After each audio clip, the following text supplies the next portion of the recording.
നമ്മളിന്ന് തൃശ്ശൂരേക്കുള്ള ഒരു യാത്രയാണ് കേട്ടോ. എന്താണെന്ന് ഞാൻ പിന്നെ പറയാം. ഇപ്പോൾ വന്ദേ ഭാരതിലാണ് പോകുന്നത്. ട്രെയിൻ കറക്റ്റ് സമയത്ത് എത്തി. ട്രെയിനിൽ കയറി അതിൻ്റെ പ്രഹസനമാണ് നിങ്ങൾ ഈ കാണുന്നത് കേട്ടോ. അപ്പോൾ ട്രെയിനിൽ വന്ദേ ഭാരതിലാണ് നമ്മൾ മൂന്നാമത്തെ തവണയാണ് കേട്ടോ പോകുന്നത്.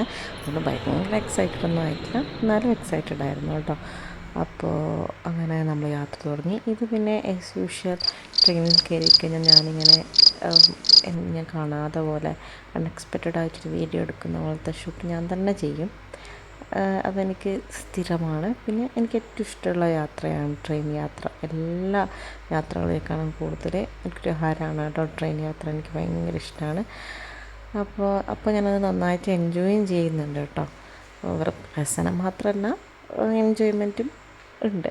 പിന്നെ ചുറ്റുവട്ടം വന്നപാടെ ഭക്ഷണം കഴിക്കാനൊക്കെ കയറി. എൻ്റെ മോളാണെങ്കിൽ ആരെയും സമാധാനമായിട്ട് ഭക്ഷണം കഴിക്കാൻ അവൾ വിടില്ല. അവൾക്ക് എന്തെങ്കിലും കാര്യം ആ സമയത്ത് പറയാൻ സാധിക്കാനുണ്ടാവും. അപ്പോൾ നമ്മൾ ചായ ഉണ്ടാക്കാൻ പോവുകയാണ്. നമ്മൾ ചായ മേക്കർ എൻ്റെ മോള് പ്രാർത്ഥനയാണ്. ചൂടുവെള്ളത്തിൽ അവരുടെ ജിഞ്ചർ ടീൻ്റെ ഒരു സാഷെ കിട്ടി, അത് മിക്സ് ചെയ്യാണ്. അവൾ തന്നെ ഇട്ടോളാമെന്ന് പറഞ്ഞു. അവിടെയൊക്കെ അത് കുറേ കളഞ്ഞ് അപ്പുറത്തും ഇപ്പുറത്തും ഒക്കെ ആയിട്ട്, എന്നാലും ഞാനങ്ങ് സമ്മതിച്ചു. അപ്പോൾ നല്ല ചായയായിരുന്നു, ഭയങ്കര നല്ല ചായയായിരുന്നില്ല. എനിക്കിഷ്ടമാണ് ഇങ്ങനെ ഒരു ഉണ്ടാക്കുന്ന പ്രോസസ്സാണ് ഞാൻ എൻജോയ് ചെയ്യുന്നത്. അപ്പോൾ അത് കുടിക്കുമ്പോൾ ആ ഒരു എൻജോയ്മെൻറ്റ് എനിക്ക് കിട്ടാറുണ്ട്. അങ്ങനെ പിന്നെ നമ്മൾ എന്ത് ചെയ്യുന്നു, കുറച്ച് വീഡിയോസൊക്കെ എടുക്കുന്നു. അങ്ങനെ എന്തൊക്കെയോ പറയുന്നുണ്ട് അവൾ. അച്ഛനും മോളും super സ്നേഹപ്രകടനം. അതെനിക്ക് അത്ര അങ്ങോട്ട് ബോധിച്ചിട്ടില്ല. അങ്ങനെ ഞാൻ വീണ്ടും എൻ്റെ യാത്രയിലേക്ക് വന്നു. അപ്പോൾ എനിക്ക് വിശന്നു. അപ്പോൾ ഫുഡ് കഴിക്കാൻ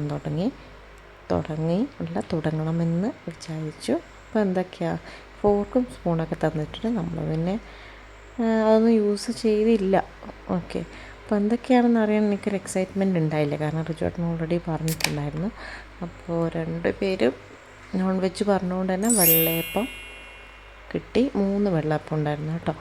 നല്ല സോഫ്റ്റായിട്ടുള്ള വെള്ളയപ്പമായിരുന്നു. പിന്നെ എന്താ അതിൻ്റെ കൂടെ മുട്ടക്കറിയാണ് ഗൈസ് നമുക്ക് കിട്ടിയത്. അപ്പോൾ ഇനി കഴിക്കണം നമുക്ക്. അപ്പോൾ ഞാൻ കഴിക്കാനുള്ള പുറപ്പാടിലാണ്. അപ്പോൾ എന്ത് ചെയ്യുന്നു, ഇപ്പോൾ നമ്മൾ ഈ ഭക്ഷണം നല്ലതായിരുന്നു, പക്ഷേ രാത്രി നമ്മൾ തിരിച്ച് നാട്ടിലേക്ക് വരുമ്പോഴും നമ്മൾ ഫുഡ് ഇവിടുന്നായിരുന്നു, ട്രെയിനിൽ നിന്ന് തന്നെയാണ് കഴിച്ചത്. ആ ഫുഡ് വളരെ മോശമായിരുന്നു. അത് കഴിച്ചിട്ട് നമ്മളെ വയറൊക്കെ ഒന്ന് അപ്സെറ്റ് ആവുകയും ചെയ്തു. കടലക്കറിയും ഒക്കെ കഴിച്ചിട്ട് പുലാവ് ഒന്നും വന്നതേ ഇല്ല കേട്ടോ. അപ്പോൾ ഇത് കണ്ടോ, ജിഞ്ചർ ടീൻ്റെ സാഷ ഞാൻ നേരത്തെ കാണിച്ചില്ല, അതാണ്. അപ്പോൾ ഞാൻ കഴിക്കാൻ തുടങ്ങി കേട്ടോ. വെള്ളയപ്പം മുട്ടക്കറിയിലൊക്കെ ഡിപ്പ് ചെയ്ത് എനിക്ക് തോന്നിയത് കുറച്ച് എരിവുണ്ടായിരുന്നു. കുട്ടികളെ സംബന്ധിച്ച് കുറച്ച് എരിവുണ്ട്, പക്ഷെ എന്നാലും കുഴപ്പമില്ലായിരുന്നു. രാത്രിത്തെ ഫുഡായിരുന്നു എനിക്ക് ഒട്ടും പറ്റാഞ്ഞ കേട്ടോ. എല്ലാം ഒരു ഒപ്പിക്കൽസ് പരിപാടിയായിരുന്നു. ലാസ്റ്റ് നമുക്കൊരു ഡെസേർട്ട് പോലെ തന്നിട്ടുണ്ട്. കേസരിയാണ് തന്നിട്ടുള്ളത്. അത് സ്പൂൺ ഉപയോഗിച്ച് നമ്മൾ കഴിച്ചു കേട്ടോ. പിന്നെ ഇവളെ ട്രെയിനിൽ എൻ്റർടൈൻ ചെയ്യിപ്പിക്കാൻ വേണ്ടിയിട്ട് ഞാൻ കുറച്ച് ബുക്സും ക്രയോൺസൊക്കെ കരുതിയിട്ടുണ്ടായിരുന്നു. അപ്പോൾ സക്സസ്സായി. അവൾ അതിൽ മുഴുകി കുറച്ച് സമയം എന്ത് ചെയ്തു, ആരെയും ഡിസ്റ്റർബ് ഒന്നും ചെയ്യാതെ അതിലങ്ങ് മുഴുകിയിരുന്നു. പിന്നെ അതും കുറച്ച് കഴിഞ്ഞപ്പോൾ ആകെ മടുത്തു കേട്ടോ. അപ്പോൾ ഞങ്ങൾ തൃശ്ശൂരെത്തി. അപ്പോൾ ഇത് എന്ന് വെച്ചാൽ ഓമനാമ്മ. അപ്പോൾ ഇപ്പം എൻ്റെ ഹസ്ബൻഡ് കുറേ കാലം തൃശ്ശൂരായിരുന്നു. അപ്പോൾ അവർ വീട്ടിൽ ആ സമയത്ത് താമസിച്ചത് ഈ ഓമനാമ്മേൻ്റെ വീട്ടിലാണ് താമസിച്ചിട്ടുണ്ടായത്. അപ്പോൾ അവരുടെ സ്വന്തം മോനെ പോലെയാണ് ഓമനാമ്മ നോക്കിയിട്ടുണ്ടായത്. അപ്പോൾ അവരുടെ ബർത്ത്ഡേക്കാണ് നമ്മൾ വന്നത്. പിന്നെ ഇത് വടക്കുന്നാഥൻ്റെ അമ്പലം. തൃശ്ശൂർ പോയപ്പോൾ പിന്നെ വടക്കുന്നാഥനെ കാണാതെ വരാൻ പറ്റില്ല. അങ്ങനെ വടക്കുന്നാഥനെയും കണ്ടു. നമ്മൾ വേഗം